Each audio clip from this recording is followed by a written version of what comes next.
बापा माँ को मनरे सत झटका लगी थाए। एटा को प्रत्येक मनुष्य जानिबा दरकार कि आम घरे जो पिला कन्या संतान हो पुत्र संतान जन्म नहीं से पिला भविष्य रे आम मानू पालन पोषण करना नहीं, से पिला आम जीवन रे सुख दुख रे ठिया होबो ना नहीं, से पिला भविष्य रे कौन करिवो आमको मारिबो काटिबो हानिबो तो नहीं। ये सब जिनस को प्रथमे सर्वप्रथमे ज्योतिर्विद मान पाखे देखई आपण क्लारिटी नियंतु कि ए भली मानसिकता वाला पिला जन्म होनी तो जे कि आम घरे जन्म नेला परे आम मान सहित दुर्व्यवहार करिवो, आम मानू बाड़िया पिटा करिवो, आम मान नारे उल्टा केस लगेबो,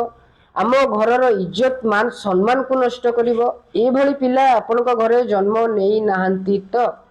किंतु प्रत्येक बापा माँ माने चाहती निज पिला माने भलरे रहिबा पई, मनीष होबा पई।